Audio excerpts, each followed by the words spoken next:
को, मेरा नाम है दीपांगना सिंघी और BRICS CCI young leaders talk में आपका बहुत बहुत स्वागत है। हमारा आज का विषय है करियर इन ब्यूरोक्रेसी और हमारे साथ एक बहुत ही जानी मानी हस्ती और स्पेशल गेस्ट मिस टीना डाबी जो कि एक आईएएस है, हमारे साथ जुड़ी हुई हैं। Very warm welcome ma'am. A small introduction before she joins.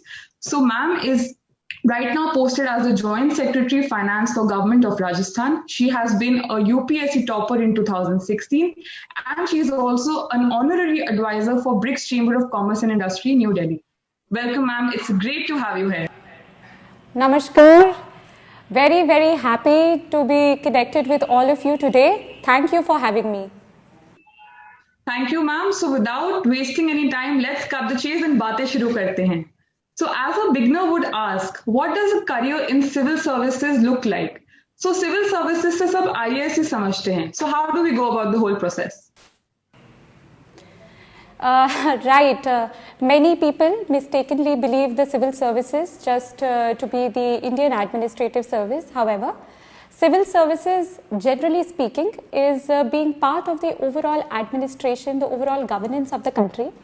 So apart from the Indian administrative services, we have other services also, such as the Indian police services, the forest services, the foreign services, the revenue services, among many other services. Now you speak about a beginner.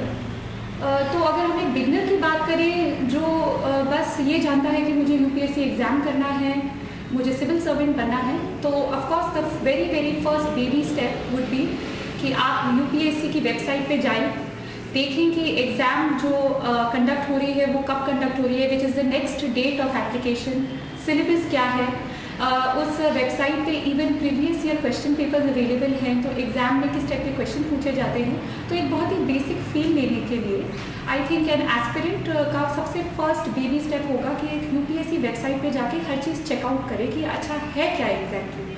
और काफ़ी लोग बात तो करते हैं कि हमें UPSC exam देना है, बट मैंने बहुत एस्पिरेंट्स को देखा है कि वो इवन सिलेबस बहुत बारीकी से नहीं पढ़ते। So one must carefully go through in a very detailed fashion the syllabus of the UPSC examination. So that is the first thing I would recommend for a beginner. Thank you so much ma'am. So UPSC का आखिर structure क्या है? Right. So the UPSC examination is divided into say 3 phases. So the first phase is that of the preliminary examination, जिसमें objective type questions, multiple choice questions पूछे जाते हैं. The second part of the examination is that of the mains examination, which is comprising of the written papers, and the third part, the third phase is the interview or the personality test. तो ये 3 phases हमारे UPSC examination के examination बनाते हैं। Thank you ma'am. अब हमारे साथ देश भर से बहुत सारे यूपीएससी एस्पिरेंट्स जुड़े हुए हैं और वो ये जानना चाहते हैं कि इन जो 3 स्टेजेस आपने अभी मेंशन की, इससे क्रैक करने की एक प्रिसाइज स्ट्रैटेजी अगर कोई है तो आप शेयर करना चाहेंगे?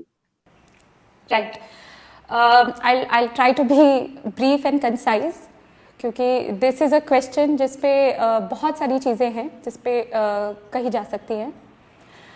आपने बात करी कि बहुत सारे यूपीएससी एस्पिरेंट्स हमारे साथ जुड़े हैं and I am trying to speak both in Hindi and English so that we cater to both the audiences out there listening to us today. काफ़ी बच्चे जिनसे मैं भी इंटरेक्ट करती हूँ, एस्पिरेंट्स से इंटरेक्ट करती हूँ, तो वो पूछते हैं कि मैम अभी हम स्कूल में हैं और हमें यूपीएससी एग्जामिनेशन देना है या हम कॉलेज में हैं।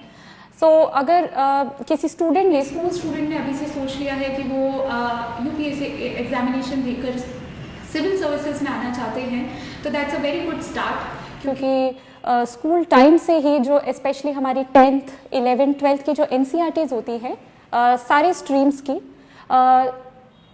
दे form a huge part of the UPSC syllabus. तो अगर आप एक स्कूल स्टूडेंट हैं अभी जो as a career civil service को टारगेट कर रहे हैं, तो प्लीज़ अपनी स्कूल की पढ़ाई जो कि स्पेसिफिकली NCERTs हैं उस पर बहुत ज़्यादा ध्यान दीजिए, क्योंकि ये काफ़ी बड़ा चंक है ओवरऑल यूपीएससी सिलेबस का। कोई कॉलेज में है तो अभी से आप अपने ग्रेजुएशन सब्जेक्ट को अपने ऑप्शनल सब्जेक्ट की तरह देख सकते हैं और अभी से एक ऑप्शनल सब्जेक्ट की तरह उसकी तैयारी कर सकते हैं। तो अपार्ट फ्रॉम आप NCERTs पढ़ लें स्कूल के या ऑप्शनल अपने ग्रेजुएशन सब्जेक्ट को एज एन ऑप्शनल सब्जेक्ट की प्लानिंग कर लें, so that will overall help you for the examination जब भी आप उसे देना चाहें।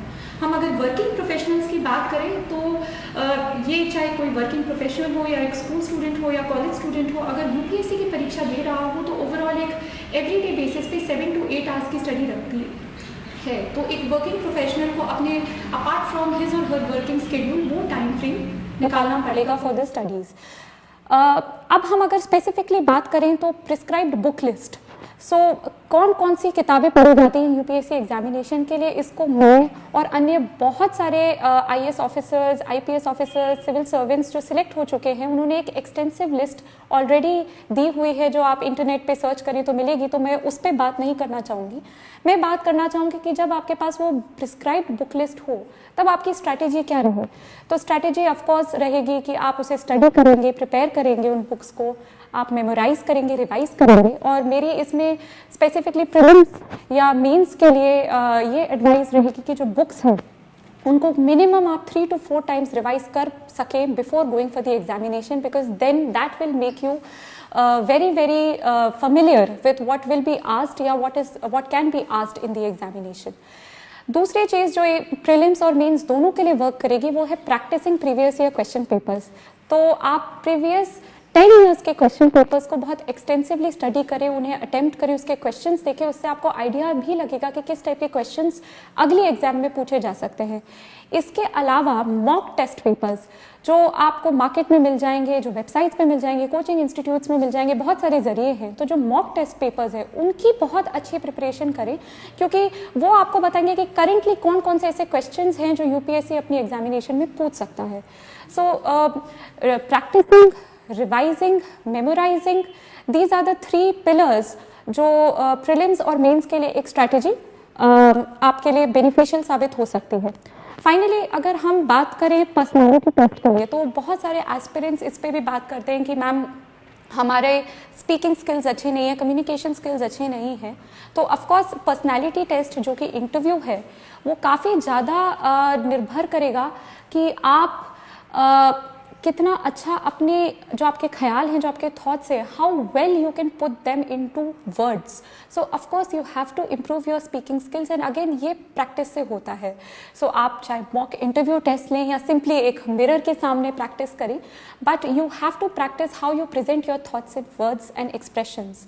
अपार्ट फ्रॉम दैट, इंटरव्यू के लिए आप ऑलरेडी डिटेल्ड एप्लीकेशन फॉर्म जो भरते हैं उसमें आप खुद की ही बहुत सारी डिटेल्स बता देंगे, what has been your educational background, what are your hobbies, what are your extra curriculars, what are your interest, और काफ़ी सारे क्वेश्चंस इंटरव्यू पे जो आप खुद इन्फॉर्मेशन इसमें सप्लाई करते हैं उसी से पूछे जाते हैं। अपार्ट फ्रॉम दिस, जो प्रीलिम्स, मेंस या पर्सनालिटी टेस्ट की हम बात करें, एक चीज़ जो तीनों में कॉमनली होल्ड करती है वो है that you are very good in current affairs. तो आपको रोज़ न्यूज़पेपर पढ़ना आपके लिए मैंडेटरी है, आप करंट अफेयर मैगजीन्स पढ़ते रहिए। This will keep you abreast of current affairs, और इन तीनों फेजेस में करंट अफेयर्स से कुछ ना कुछ रिलेशन में कोई ना कोई क्वेश्चन आता ही आता है। So this is one thing which will be common. And अगर हम फिर से जनरल टिप्स की बात करें तो जैसे ये 3 फेजेस हैं, इन 3 फेजेस को निकालने में ही लगभग 1 साल लग जाता है। तो of course a lot of patience is required, hard work तो ऑफकोर्स आप देख सकते हैं कि 7 से 8 घंटे तो लग ही जाते हैं इतना वाइड सिलेबस कवर करने के लिए, बार बार उन चीज़ों को रिवाइज करने के लिए, क्वेश्चंस प्रैक्टिस करने के लिए, और जो मैंने पहले भी मेंशन किया current affairs. So this will give you a wholesome preparation for the comprehensive preparation for the examination. नमस्कार सभी को, मेरा नाम है दीपांगना सिंघी और BRICS CCI young leaders talk में आपका बहुत बहुत स्वागत है। हमारा आज का विषय है करियर इन ब्यूरोक्रेसी, और हमारे साथ एक बहुत ही जानी मानी हस्ती